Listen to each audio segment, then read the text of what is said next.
Hoje, 27 de maio de 2026, na presença de Jesus Cristo, o Filho do Deus vivo e da Igreja Batista Memorial da Ilha do Governador e as pessoas que estão assistindo ou irão assistir e ouvir essa pregação, vou iniciar hoje a nova série de mensagens bíblicas inéditas em meu ministério em Atos, a ação do Espírito Santo na vida da igreja. Introdução apologética e teológica. Abram suas Bíblias. Atos dos Apóstolos, capítulo 1, versículos de 1 a 4. Vou só ler esses versículos, não entrar no texto teológico, e sim uma introdução. Escrevi o primeiro livro, ó Teófilo, relatando todas as coisas que Jesus começou a fazer e a ensinar. Atos 1, versículo 1. Até o dia em que, depois de haver dado mandamentos por intermédio do Espírito Santo aos apóstolos que escolhera, foi elevado às alturas. Atos 1, 2. A estes também, depois de ter padecido, se apresentou vivo, com muitas provas incontestáveis, aparecendo-lhes durante 40 dias e falando das coisas concernentes ao reino de Deus. Atos 1, 3.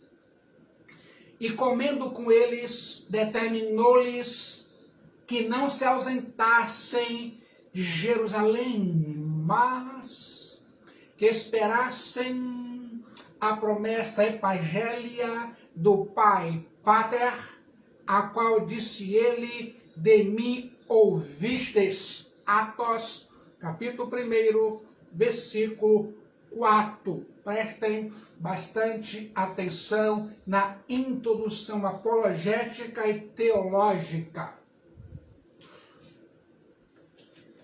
O livro de Atos dos Apóstolos é a dobradiça do Novo Testamento. O livro de Atos dos Apóstolos fecha os evangelhos e abre as epístolas. William Barclay considera-o um dos mais importantes livros do Novo Testamento. Calvino o chamou de um grande tesouro. Martin Lloyd Jones de o mais lírico dos livros. Agora, o livro de Atos dos Apóstolos é a segunda parte de uma obra cujo primeiro volume é o Evangelho de Lucas. O objetivo do evangelista e doutor Lucas, o médico amado, em sua dupla obra, era oferecer um relato coordenado das origens cristãs. A obra lucana unifica a narrativa da vida de Cristo Jesus, a história da igreja primitiva. Lucas sistematiza como o querigma as boas novas iniciais originaram-se, expandiram-se até alcançar o mundo gentílico, partindo de Jerusalém rumo a Roma. A comissão soteriológica da salvação outorgada aos apóstolos dos evangelhos cumpre-se nessa narrativa de Atos dos Apóstolos, onde a autoridade espiritual manifesta-se por meios de sinais e prodígios na dimensão física. Milagres de misericórdia que restabelecem a saúde dos enfermos e ressuscitam os mortos. Milagres de juízo divino que confrontam a rebeldia mediante a cegueira ou a cessação da vida. Milagres de ordem cognitiva e espiritual ainda maiores, evidenciados na concessão de carismas, discernimento intelectual, espiritual e elocução inspirada. Você sabia? E toda essa dinâmica é consequência dos propósitos de Cristo Jesus, o Filho do Deus vivo, e do cumprimento de suas promessas feitas nos evangelhos. Você sabia? O livro de Atos dos Apóstolos pode ser sintetizado em 3 palavras: ascensão, que é subida, descida e expansão. A ascensão de Cristo é seguida pela descida do Espírito Santo, que por sua vez é seguida pela expansão da palavra de Deus. Vou aqui agora compartilhar 3 verdades teológicas sobre a mensagem do livro de Atos dos Apóstolos, à guisa de introdução apologética e teológica. Primeira verdade teológica: a importância de sua mensagem. O livro de Atos dos Apóstolos é fundamental para nós, os cristãos modernos. Ele guarda a nossa história, inspira a nossa fé. Esse texto sagrado narra a jornada da igreja primitiva, partindo dos primeiros passos em Jerusalém, quando aguardavam a descida do Espírito Santo, até alcançar Roma, o coração do império. Mais do que história, Atos conecta perfeitamente aquilo que Cristo Jesus começou a fazer e ensinar com aquilo que ele continua hoje realizando através de nós cristãos, ou a igreja verdadeira. O livro de Atos dos Apóstolos não coloca no centro do palco os apóstolos, mas Cristo Jesus, o Filho do Deus vivo. É Ele, Cristo, quem fala e faz. Os homens de Deus são apenas instrumentos. O agente é o próprio Filho de Deus, Cristo Jesus. O poder que transforma vidas não vem do homem, mas de Cristo Jesus, não vem da terra, mas dos céus, da cidade do Deus vivo, a Jerusalém celestial, Espírito Santo. Agora, o tema central do livro de Atos dos Apóstolos é ainda Cristo, mas agora é o Cristo ressuscitado, ressurreto, vivo, que dá poder e que desafia seus seguidores a irem por todo o mundo, com a incomparável história do amor de Deus. E é por isso e nesse sentido que a igreja realiza missões e evangelização. Siga e obedeça a Cristo Jesus, o Filho do Deus vivo, e não pense em mais nada. Comece agora. O livro de Atos dos Apóstolos é a única história da igreja inspirada. É o primeiro livro da história da igreja apostólica. O livro de Atos dos Apóstolos não é apenas uma ponte que liga a vida de Cristo com Cristo vivo, ensinado nas epístolas. É um elo de transição entre o judaísmo e o cristianismo, entre a lei e a graça. Eu não sei você, mas eu já li várias vezes o livro de Atos dos Apóstolos e eu encorajo você, desafio você a fazer a leitura de Atos em todo o mês de junho. Segunda verdade teológica, a necessidade de sua mensagem. O livro de Atos dos Apóstolos é um manual sobre o crescimento saudável da igreja. Prestem bastante atenção. Vivemos num tempo de busca desenfreada pelo crescimento numérico da igreja.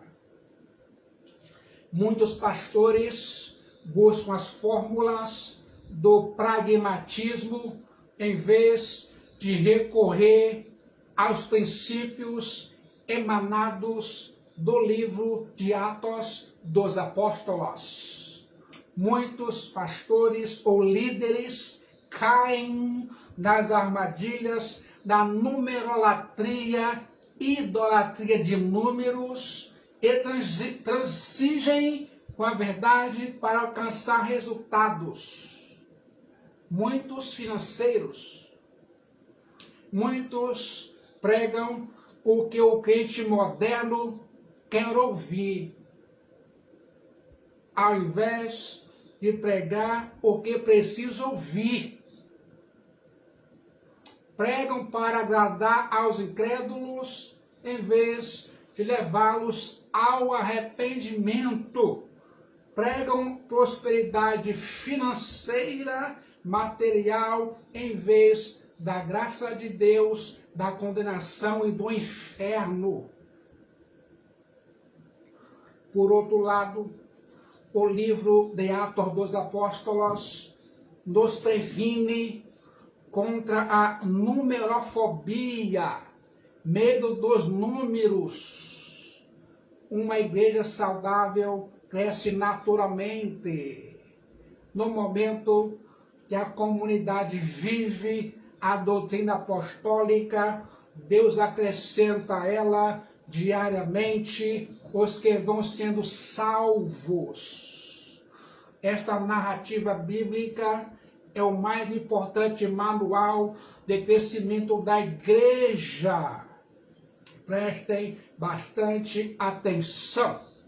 Se quisermos vê-la crescer, não devemos começar com os manuais modernos, devemos retornar aos relatos de Atos dos Apóstolos e neles buscar os princípios que levaram a igreja de Jerusalém a Roma em poucas décadas, ainda mais, passaram por diversas situações, provações, calúnias e perseguições.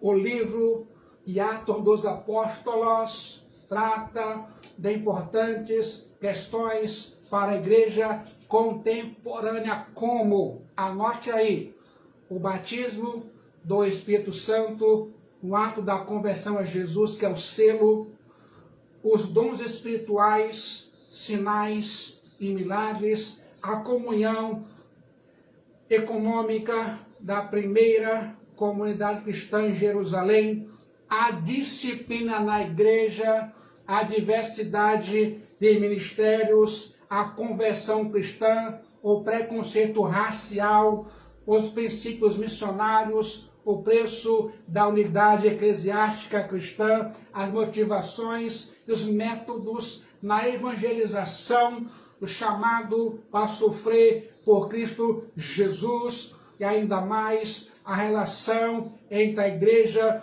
o Estado e a providência divina. Atos dos Apóstolos é o maior livro de missões do mundo. E, de igual forma, o maior livro sobre organização e procedimentos eclesiásticos. Terceira verdade teológica, a urgência de sua mensagem. O livro de Atos dos Apóstolos trata do crescimento espiritual e numérico da Igreja de Cristo Jesus. Para alcançar esse alvo, a Igreja manteve inseparavelmente ortodoxia e piedade, doutrina e vida, palavra e poder. Ortodoxia sem piedade gera racionalismo estéril. Piedade sem ortodoxia produz misticismo alienante ou misticismo desenfreado. Ao longo da história, irmãos e irmãs, a igreja várias vezes caiu num extremo ou outro. Ainda hoje vemos muitas igrejas zelosas da doutrina, mas áridas, como um deserto, outras cheias de entusiasmo, mas vazias de doutrina. O livro de Atos dos Apóstolos é um alerta, um sinal vermelho para a necessidade urgente de uma nova reforma e de um profundo reavivamento espiritual. Não precisamos buscar as novidades do mercado da fé, mas nos voltarmos às origens do cristianismo apostólico em todos os níveis espirituais no livro de Atos dos Apóstolos. O autor do livro de Atos dos Apóstolos e do Evangelho nada diz a respeito de si mesmo, nem mesmo em sua dedicatória pessoal a Timóteo, que foi Lucas. A tradição eclesiástica, porém, desde cedo, não tem dúvidas que o autor é Lucas. A tradição liga-o à cidade de Antioquia da Síria, a terceira maior do mundo naquela época. Único escritor gentio do Novo Testamento, Lucas, não foi testemunha ocular de toda a vida de Cristo Jesus, mas acompanhou e andou ao lado do apóstolo Paulo em parte de suas peregrinações como companheiro e médico, registrando esses trechos em primeira pessoa. Sabemos muito pouco acerca de sua biografia. Só há 3 citações diretas a Lucas no Novo Testamento: Colossenses 4,12, 2 Timóteo 4,11 e Filemão 24.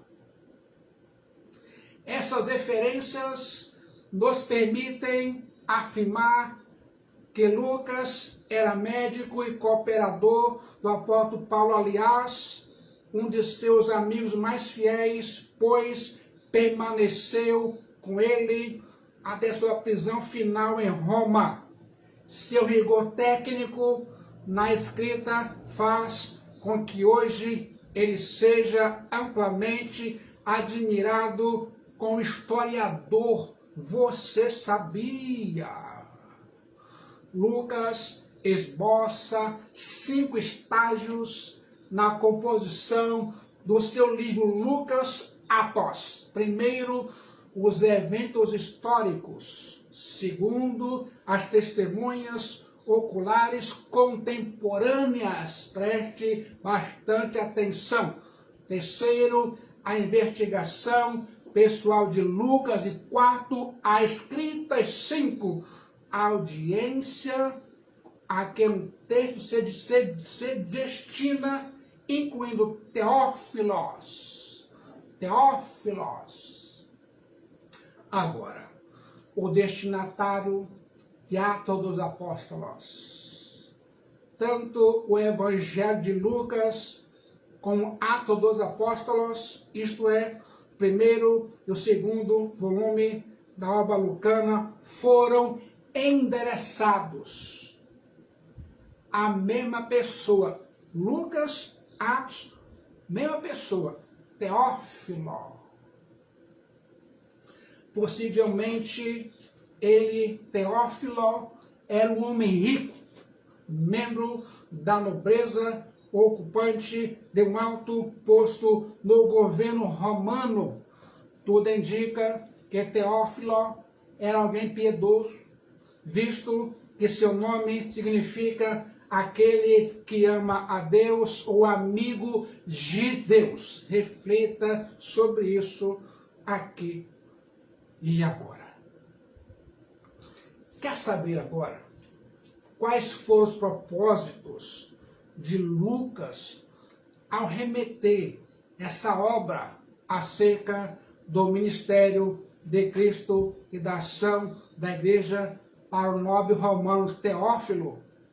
Primeiro, provar que a igreja cristã era uma religião lícita, legítima e não risco para o Estado, como queriam demonstrar seus críticos. Segundo, mostrar a conexão entre o ministério terreno e celestial de Cristo Jesus, pois mesmo depois de partir, ele continuou a ensinar a igreja por intermédio do Espírito Santo, usando seus instrumentos, os apóstolos. Terceiro, ofereceu um esboço do milagroso crescimento da igreja, que começa com 120 judeus em Jerusalém e termina com uma multidão inumerável por todos os recintos do império, chegando inclusive Roma, a capital. Você sabia a data que foi escrita?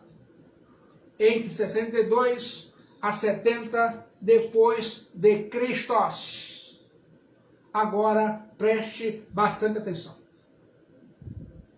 A expansão da igreja conforme o livro de Atos dos Apóstolos.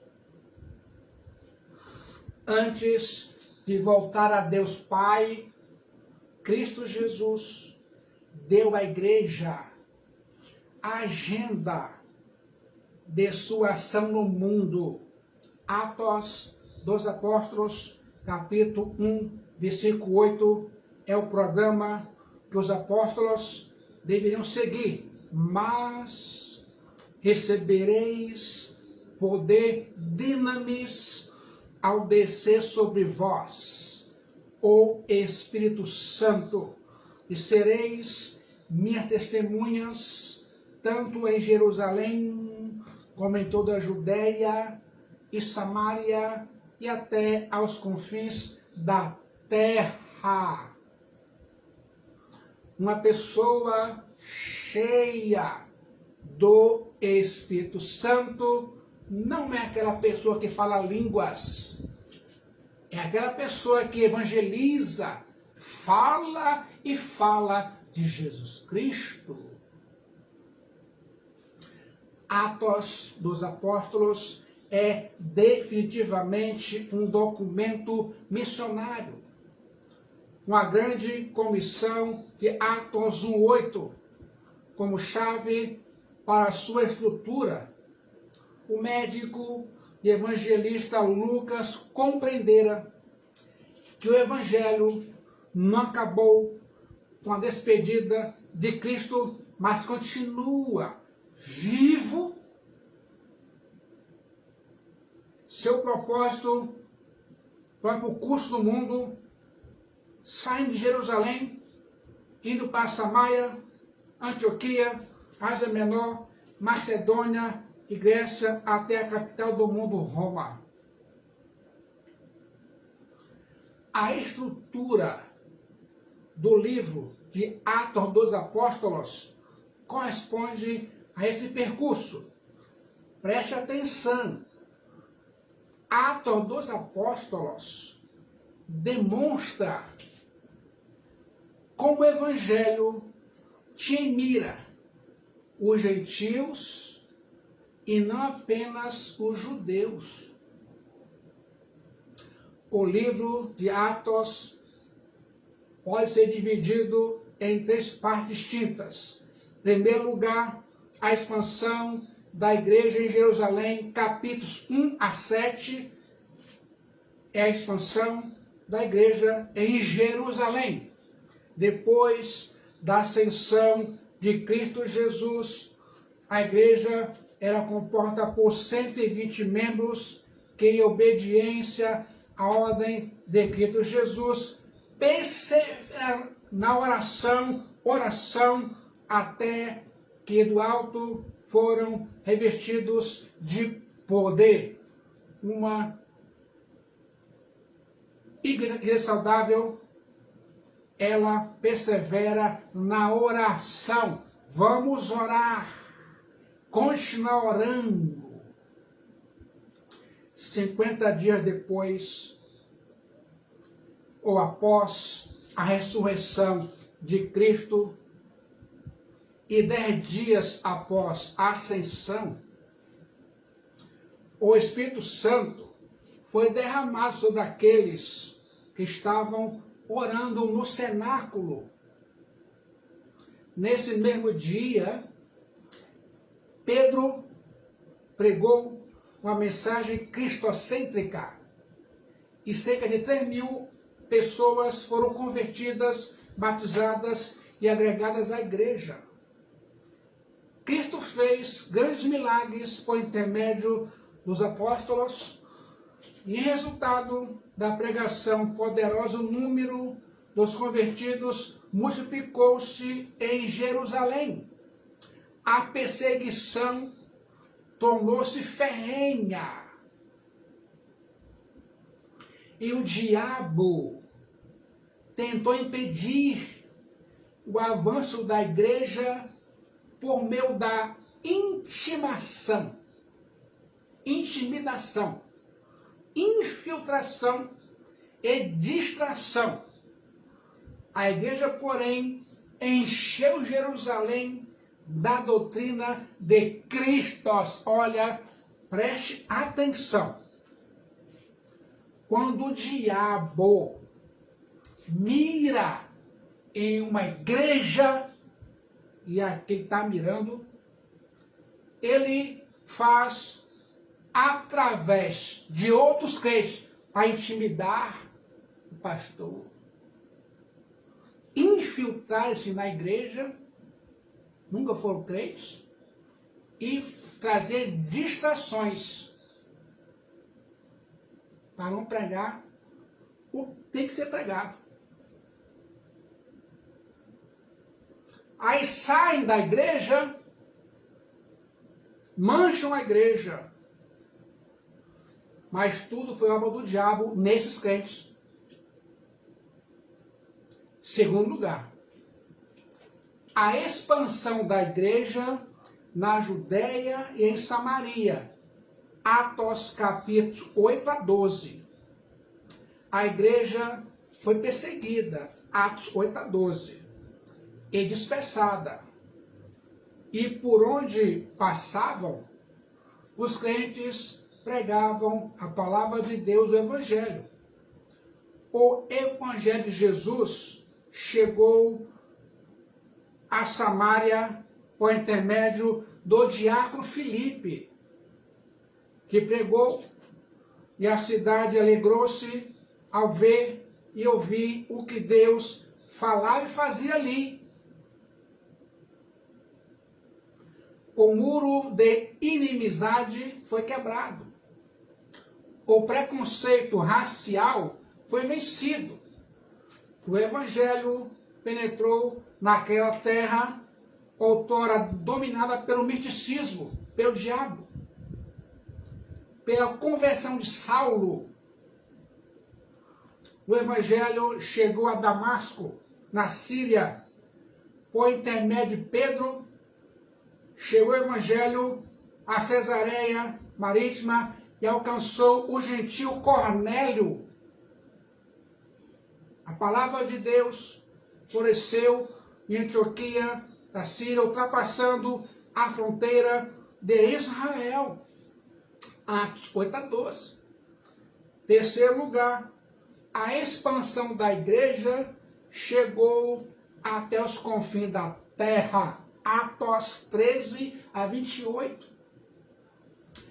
Quando olhamos para a conversão de Saulo e para suas viagens missionárias, vemos o avanço implacável do reino de Deus. O Evangelho de Jesus rompeu as fronteiras da Galácia, da Macedônia, da Caia e da Ásia Menor. É uma mensagem que ultrapassa barreiras linguísticas, culturais e religiosas. É o mesmo Evangelho que resistiu a duras perseguições e fincou sua bandeira no coração de Roma.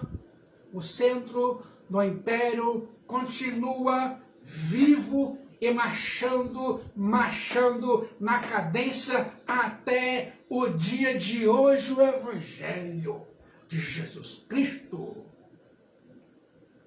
Ouça agora os propósitos do livro de Atos dos Apóstolos. Lucas, inspirado pelo Espírito Santo, escreveu o livro de Atos com vários propósitos em mente. Primeiro propósito: testificar a legitimidade do cristianismo perante as autoridades romanas. Preste atenção. A narrativa de Atos dos Apóstolos transcende o mero relato da expansão dos santos, constitui fundamentalmente uma apologia da fé. O intento do evangelista Lucas é salvaguardar a nova igreja diante do império, demonstrando que o caminho não professa rebeldia, mas manifesta-se com uma fé legítima, reta e uma ordo salutis, ordem de salvação para os povos. Preste atenção. Ao longo do livro de Atos dos Apóstolos, o médico e evangelista Dr. Lucas reúne vários relatos nos quais as autoridades romanas reconhecem que não tem nenhuma acusação formal contra os cristãos. Como diplomata, ele reuniu provas para mostrar que o cristianismo era inofensivo, inocente e legal. Você sabia? Era um claro propósito de Lucas recomendar o cristianismo ao governo romano. Em Atos 13:12, Sérgio Paulo, o governador de Chipre, converteu-se à fé cristã, mas mais adiante, Atos 18:12, Gaio age de forma absolutamente imparcial em Corinto. Atos 16, 35 e 39, os magistrados, ao reconhecerem seu erro, pedem desculpas a Paulo publicamente. Já em Atos 19, 31, as próprias autoridades da Ásia demonstram preocupação com a integridade física de Paulo. Agora, o médico e evangelista Lucas destaca que os cristãos são cidadãos de bem e fiéis. Agora, o segundo propósito, mostrar a expansão da igreja de Jerusalém a Roma, apesar, agora vai apertar, das perseguições. Lucas é enfático em mostrar as variadas formas de perseguição que os apóstolos e toda a igreja sofreram na marcha do cristianismo de Jerusalém a Roma. Anota aí, perseguições internas e externas, físicas e psicológicas, políticas e religiosas. Essas mesmas perseguições internas, externas, físicas, psicológicas, políticas e religiosas que nos atacam todo dia.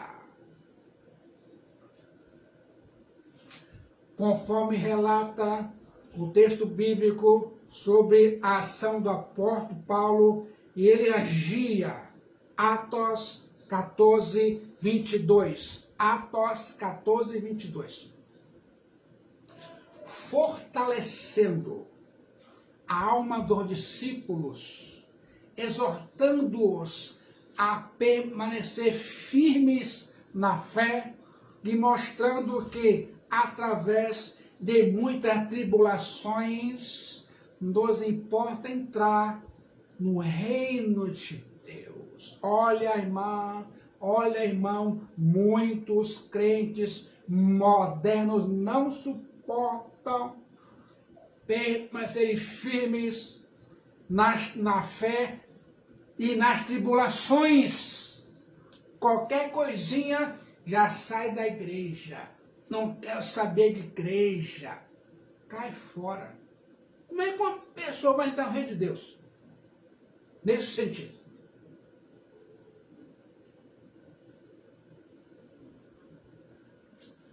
A perseguição começa com a zombaria dirigida aos apóstolos no dia de Pentecostes e continua com a tentativa do Sinédrio de calar os apóstolos, mandando prendê-los e açoitá-los.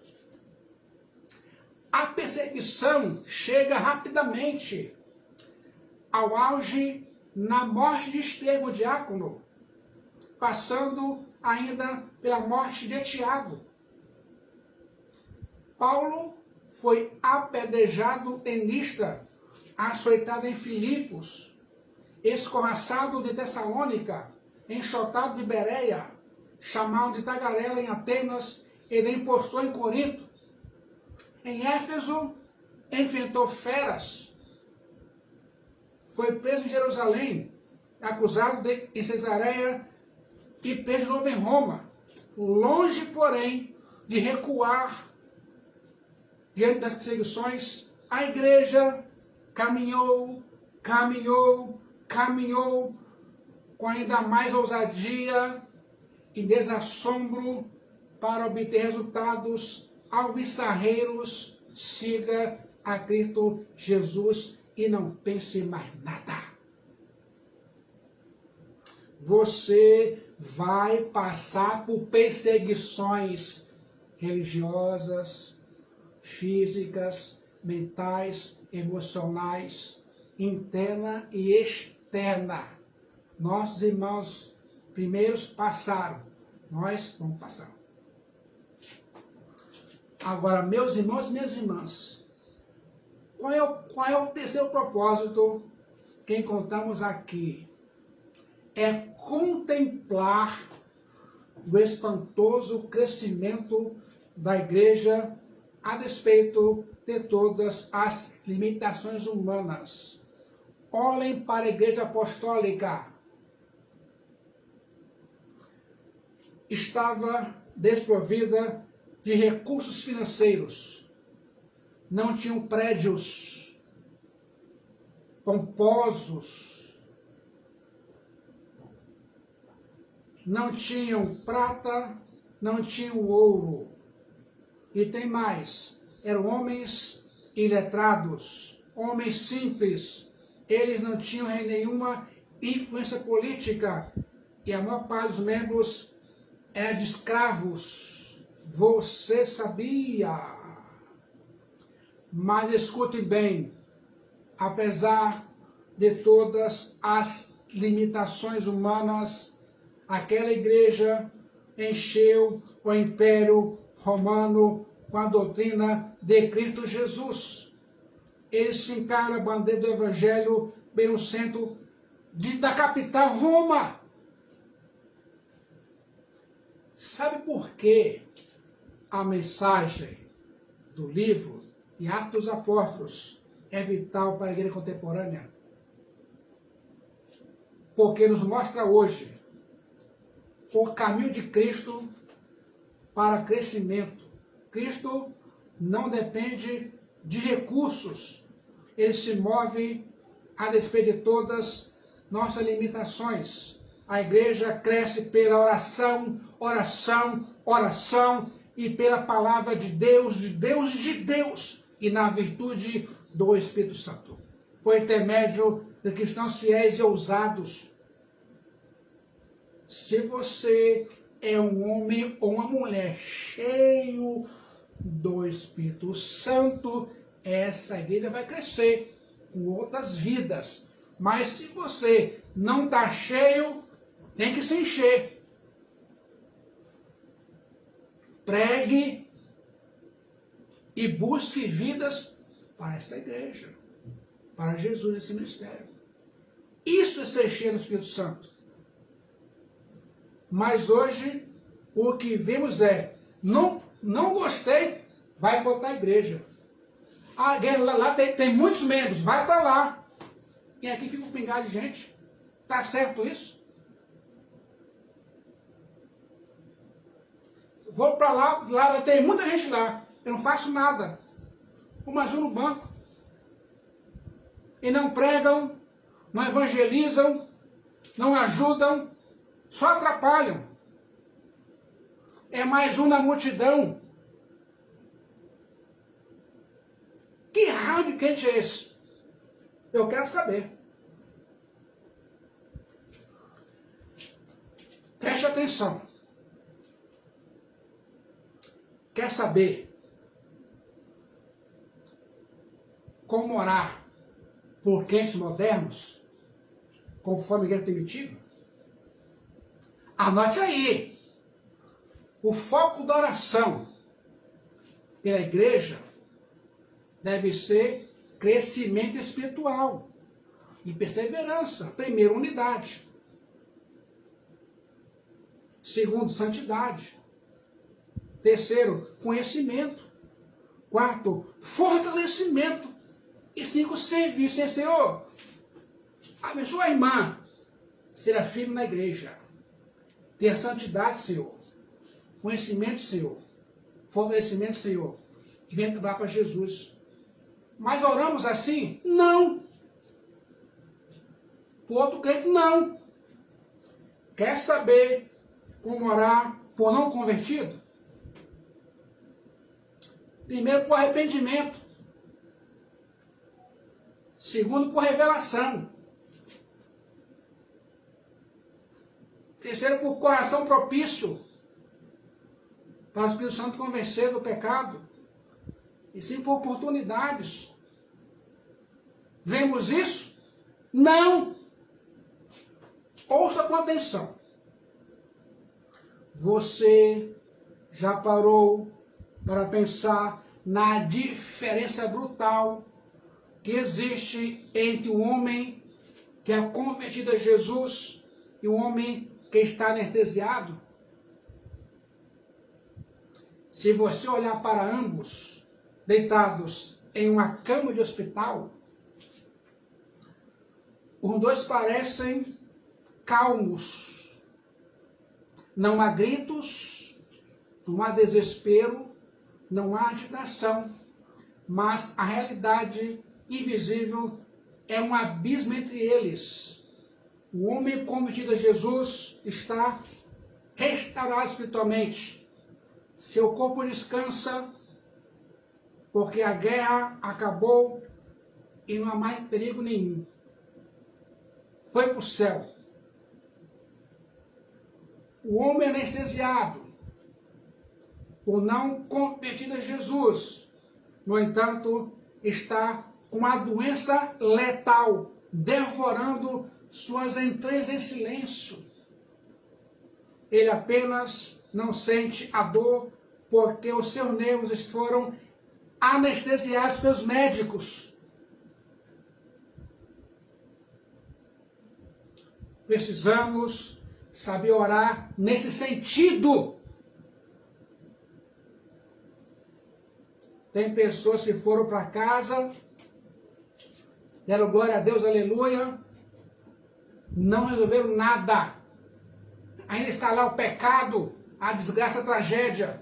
Não foram convertidos. Há orações que Deus nem ouve. Porque não sabemos orar.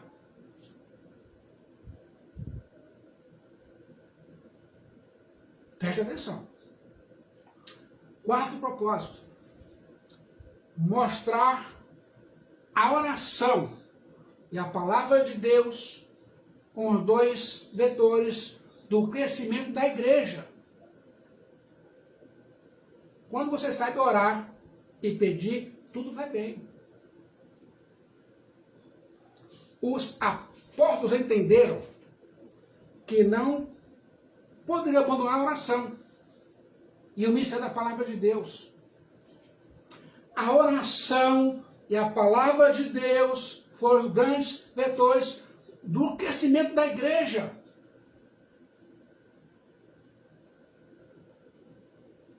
Tem pessoas que não batalham em oração. Não tragam batalha em oração. Não soam para orar. Joga ali na rede social, coloca um joinha, estou orando, mas não ora nada. Ora rapidamente. Aquela ação de batalha, de luta, não existe. Não existe.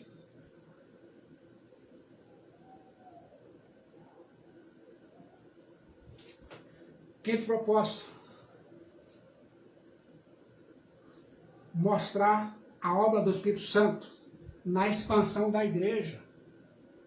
A igreja apostólica avançou de Jerusalém a Roma no poder do Espírito Santo. Foi o Espírito Santo quem capacitou a igreja para viver e pregar. Foi o Espírito Santo quem liderou a igreja em seu extraordinário crescimento. O Espírito Santo é a fonte da pregação, dos poderes miraculosos, da sabedoria nas deliberações da igreja, da autoridade administrativa da igreja. A ação do Espírito Santo é tão marcante em Atos dos Apóstolos que esse livro tem sido descrito como Atos do Espírito Santo. Certo propósito. Agora vou apertar. Mostrar o triunfo do reino de Deus sobre o reino das trevas. A Igreja Apostólica cresceu espantosamente e dissipou as trevas do paganismo, da idolatria. A Igreja triunfou sobre o legalismo fariseu e o liberalismo saduceu em Jerusalém. Triunfou da mesma forma sobre o sincretismo samaritano. Triunfou também sobre o paganismo, a idolatria nas províncias da Galácia, Macedônia, Acaia e Ásia Menor. Triunfou finalmente sobre o culto do imperador. A Igreja Apostólica cresceu a despeito das mais variadas e perversas perseguições. O sangue dos mártires tornou-se a sementeira do Evangelho de Cristo Jesus. Agora, preste atenção, por amor de Deus. Quer saber como era o culto ao imperador na igreja primitiva? O ritual. Os cidadãos deveriam queimar uma pitada de incenso em um altar dedicado ao imperador e declarar publicamente: César, César é o Senhor. A afirmação central da igreja primitiva era: Jesus, Jesus é o Senhor. Adotar a declaração exigida por Roma ao culto ao imperador era cometer idolatria e apostasia. Quer saber, irmã? Quer saber, irmão? Como o crente moderno hoje oferece, queima, infelizmente e bestamente, incenso a ídolos. Olha, você vai chorar. Primeiro, altar do trabalho. Onde está Cristo e a igreja? Altar do trabalho. Aí esquece da oração, leitura bíblica, da igreja e de Jesus. É idolatria. Segundo, culto ao egocentrismo. Terceiro, idolatria política. Olha aí que eu estou em política. Quarto, hedonismo e consumismo. 5, misticismo, chamado teologia da prosperidade. Dinheiro, dinheiro, dinheiro, dinheiro, dinheiro, dinheiro. Cura, cura, cura, cura. Isso aí, irmã, é idolatria. Vamos apertar. Sexto, participação ativa em festas religiosas de origem pagã, como festas juninas, São João, Santo Antônio, São Pedro e outros, Carnaval, Dia de Finados. Certamente você já praticou a idolatria, mesmo sabendo que é contrária à palavra de Deus, devido ao fato de honrar mais o homem do que Jesus. Eu sei disso.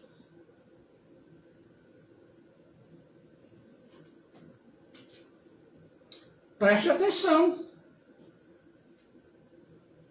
Domingo é o dia da ressurreição de Jesus.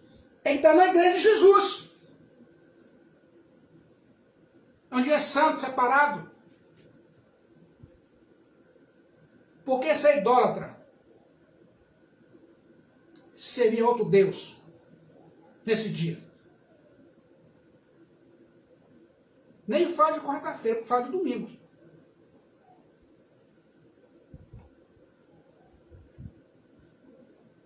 Concluindo, a importância de Jerusalém e Antioquia. Duas cidades, Jerusalém e Antioquia, dominam o relato do livro e Atos dos Apóstolos. De Jerusalém, o Evangelho de Jesus se espalhou até Antioquia, de Antioquia chegou até os confins da terra. Paralelamente, essas duas primeiras capitais tinham dois apóstolos, Pedro e Paulo.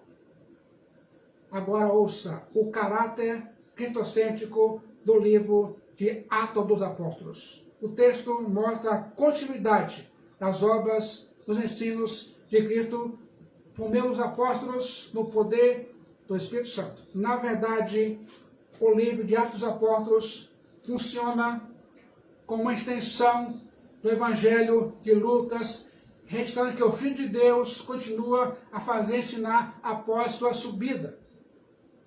Atos não pretende dar um relato exaustivo acerca do que foi realizado por todos os apóstolos.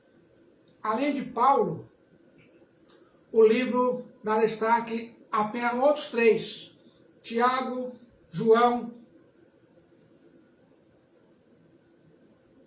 Você sabia disso?